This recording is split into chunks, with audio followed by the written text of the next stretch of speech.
أعوذ بالله من الشيطان الرجيم. بسم الله الرحمن الرحيم. ألف لام ميم. تلك آيات الكتاب الحكيم، هدى ورحمة للمحسنين الذين يقيمون الصلاة ويؤتون الزكاة وهم بالآخرة هم يوقنون. أولئك على هدى من ربهم وأولئك هم المفلحون. ومن الناس من يشتري لهو الحديث ليضل عن سبيل الله بغير علم ويتخذها هزوا. أولئك لهم عذاب مهين. وإذا تتلى عليه آياتنا ولى مستكبرا كأن لم يسمعها كأن في أذنيه وقرا فبشره بعذاب أليم. إن الذين آمنوا وعملوا الصالحات لهم جنات النعيم خالدين فيها وعد الله حقا وهو العزيز الحكيم.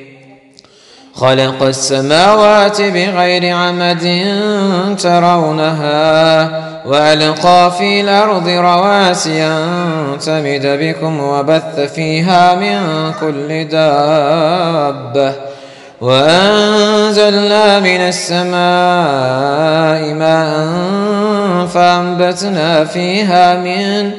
فأنبتنا فيها من كل زوج كريم. هذا خلق الله فأروني ماذا خلق الذين من دونه بل الظالمون في ضلال مبين.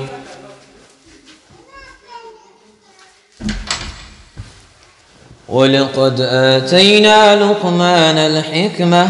لقمان الحكمة أن اشكر لله ومن يشكر فإنما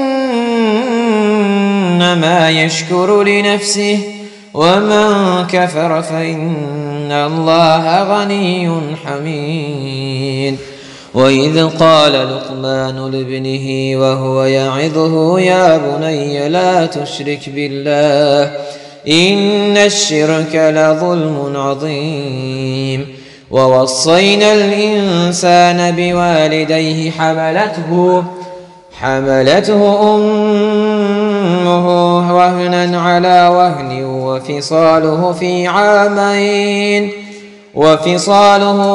عامين أن اشكر لي ولوالديك إلي المصير.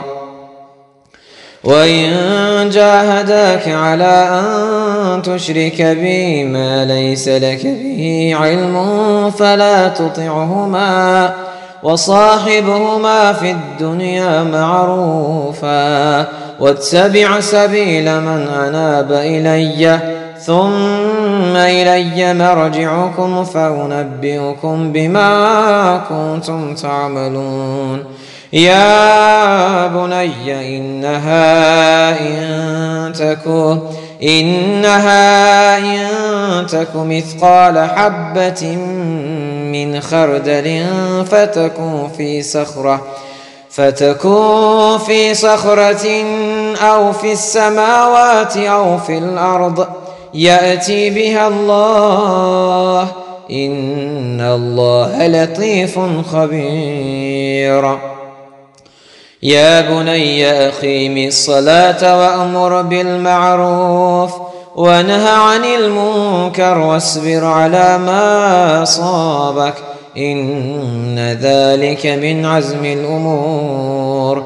ولا تصعر خدك للناس ولا تمش في الأرض مرحا إن الله لا يحب كل مختال فخور واقصد في مشيك واغضض من صوتك إن أنكر الأصوات لصوت الحمير.